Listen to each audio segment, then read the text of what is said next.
Well, good afternoon. Thank you all for joining us. I'm grateful to be joined today by Major General Courtney Carr, the Adjutant General of Indiana, and we just completed a briefing with General Carr and members of his senior staff who also join us today on the steps Indiana is taking in the wake of last week's horrific attack on military personnel and facilities in Tennessee. First, just on a personal level, let me say, as a governor and as the father of a United States Marine, that our hearts and our prayers go out to the families of the 4 U.S. Marines and a Navy sailor who lost their lives in the potential domestic terrorist attack that was put upon military installations in Tennessee last week. The service and sacrifice of the fallen will never be forgotten, and I know that in churches all across Indiana today, Hoosiers were remembering prayerfully those families, and we will continue to pray God's comfort for them. This heartbreaking tragedy, as well as other recent events, has caused many states to look closely at how men and women of our military are protected here.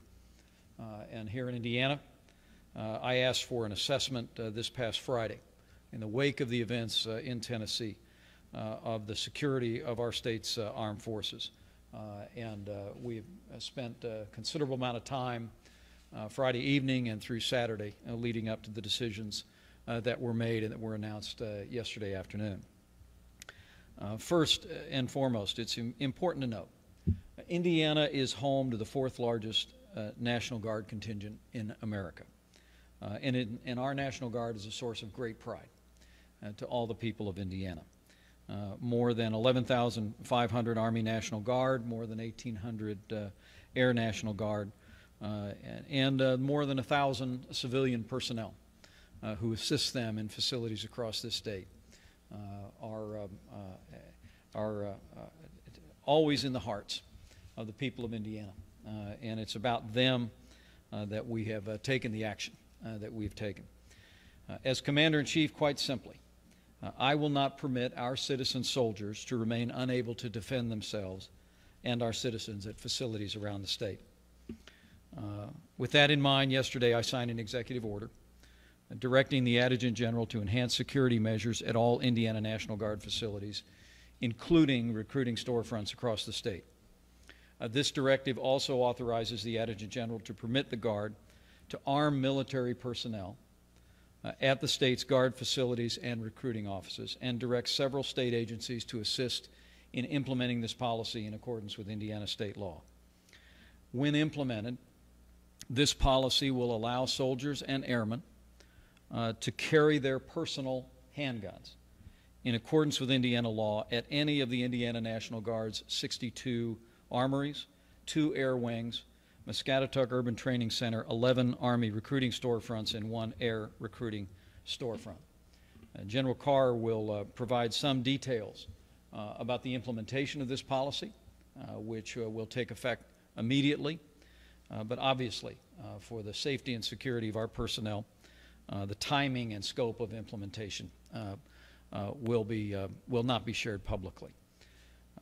Furthermore, I directed the Indiana National Guard, in cooperation with the Indiana State Police and Indiana State Department of Homeland Security and local law enforcement, to coordinate security and force protection levels necessary to protect our service personnel and citizens.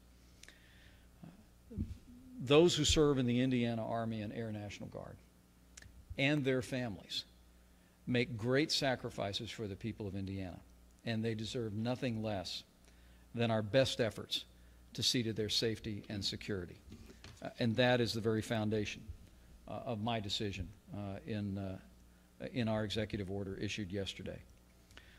I believe, based upon ongoing intelligence briefings that I have received and recent events, both in Tennessee and in the foiled plot that took place earlier this year in Illinois, that the steps that we have taken are necessary and appropriate to see to the safety and security of our servicemen and women in the Indiana National Guard and the communities that they serve.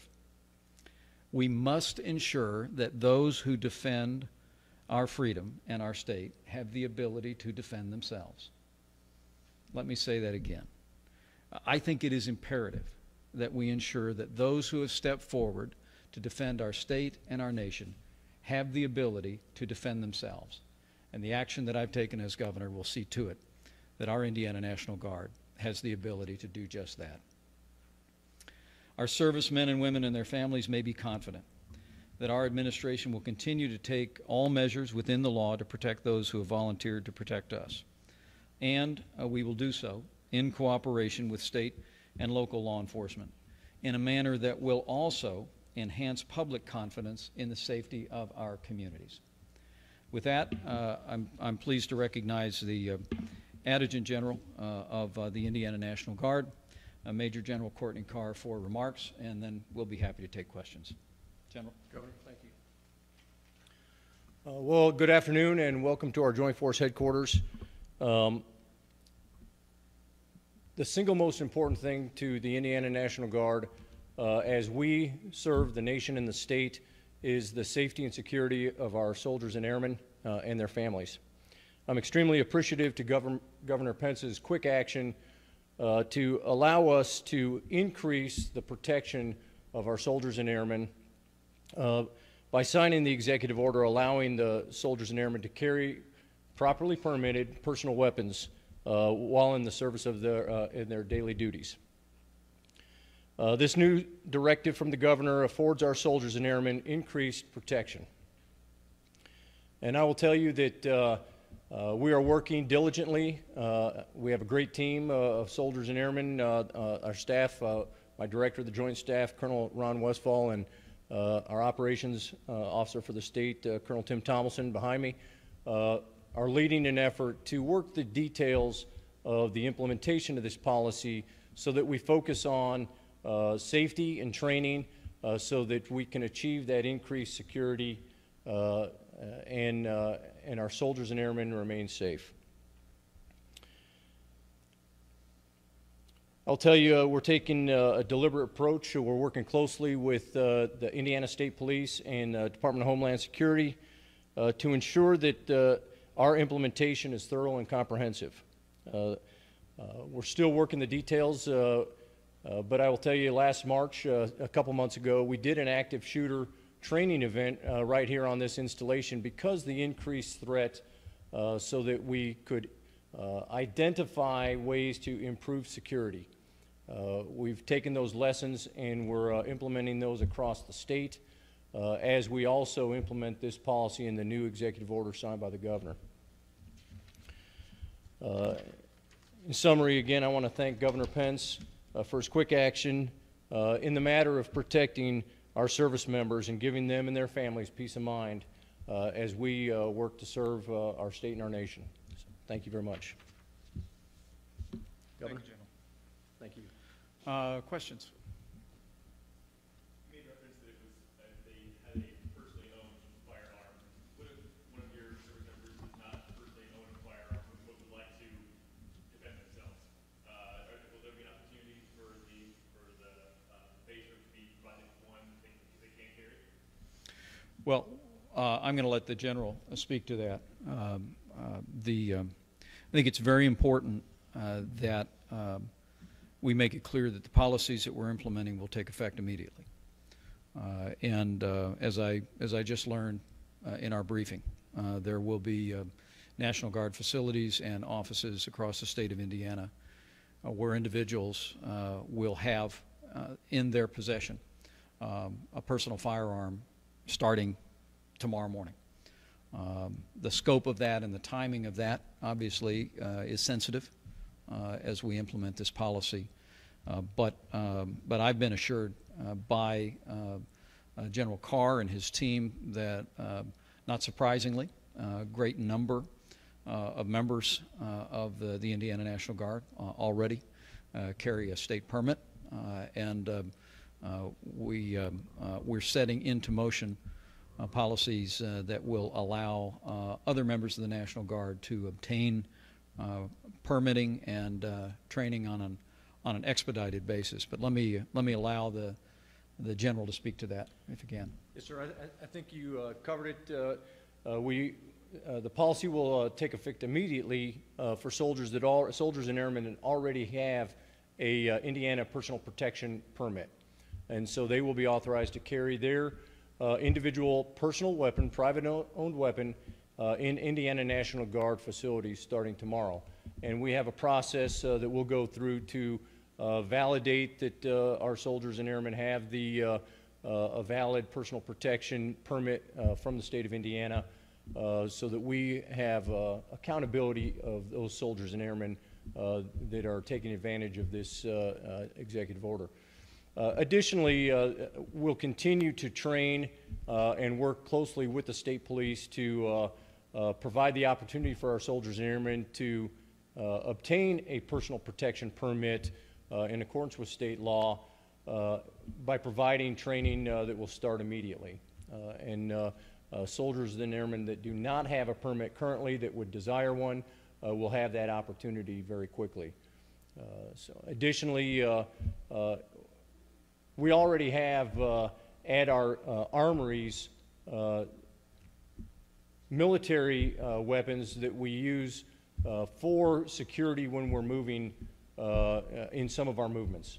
And so those will also be available to a designated individual in the armories that are qualified and identified on orders to be a force protection officer or NCO. So.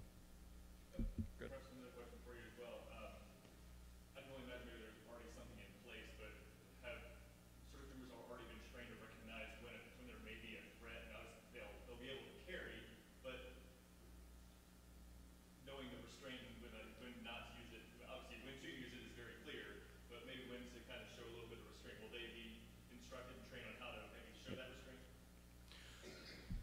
Yes. So as we implement this this policy, our training will include some safety training and rules on the use of force. To be clear, that this policy is about self-defense and not to supplant the great protection we have from our law enforcement officials around the state. So it is a self-defense in defense of our fellow soldiers and airmen policy, and we'll have training to go along with this that will differentiate and help expand on that point. Yeah. General Carr, any concerns in the back of your mind about so dramatically increasing just the number of weapons in these facilities? No. Safety is paramount, and safety comes from both the safe handling of weapons and an increased force protection. So this increases safety from an increased force protection standpoint, and our training will help increase our training on personally owned weapons. And so safety of our soldiers and airmen is paramount to me, and we're going to make sure that when we roll this out starting tomorrow morning, that there is training available and we have that laid on.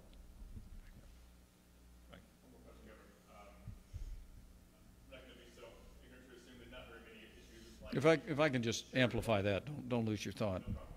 I think this is a very important point that the general made a moment ago. This is what we saw Thursday morning in Tennessee, where 4 Marines lost their lives and now 1 Navy sailor.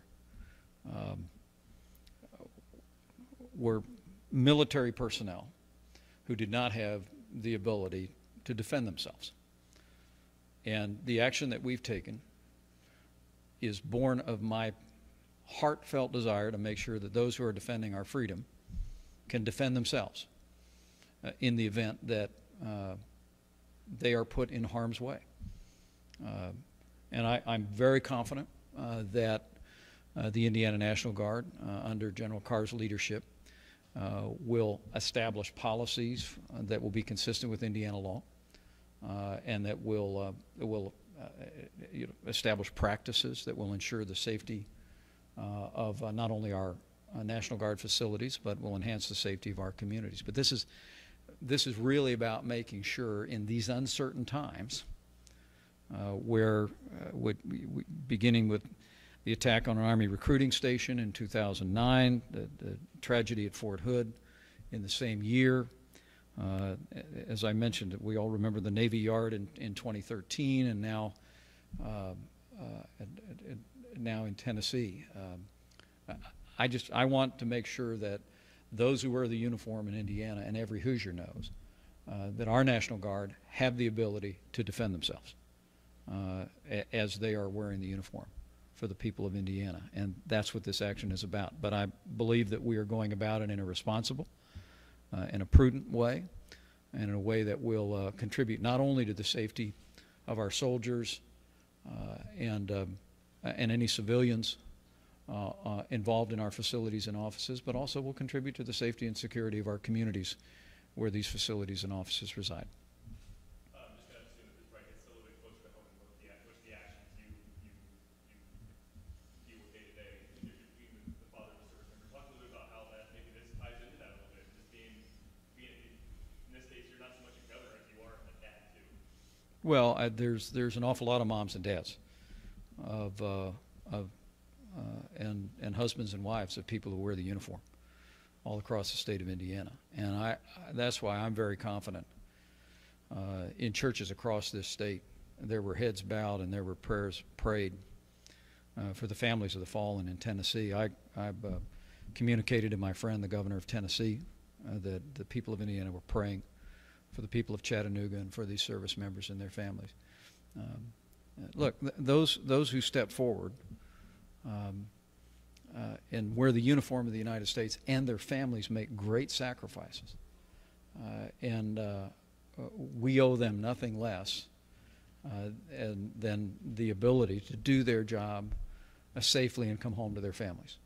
And I'm very touched because this is a general who has led Indiana troops downrange with great distinction. I know his heart. I know the safety of our troops, whether they're downrange or whether they're here at home, is the #1 priority of my adjutant general. This step today is really about making sure that Hoosiers know that we're giving our soldiers and our airmen, the men and women of the Indiana Army and Air National Guard, the ability to do their jobs, to do it safely, and if needs be, to defend themselves. Any other questions for me or the general? Just a functional question is, so if I'm a National Guard member who has this permanent training, I can come tomorrow morning with my assignment? So we have generally yes, but we have issued guidance to the force that outlines the procedures so that we can validate that in fact the permit is current and that we are operating within the state law. And that the soldier does in fact have training. If they do not have current handgun safety training for their privately owned weapon, we have a process in place starting tomorrow where we can provide that so that those soldiers and airmen that have a permit and choose to carry that weapon can do so safely. But I would just emphasize, and this was said a little bit earlier, that starting tomorrow morning at Indiana National Guard's 62 armories, 2 air wings, Muscatatuck Urban Training Center, and our 11 Army recruiting storefronts and 1 air recruiting storefront. Across this state, there will be members of the National Guard who are armed, and that will contribute to their safety, the peace of mind of their families, and it will contribute to the safety and security of our communities. Okay? Thank you all.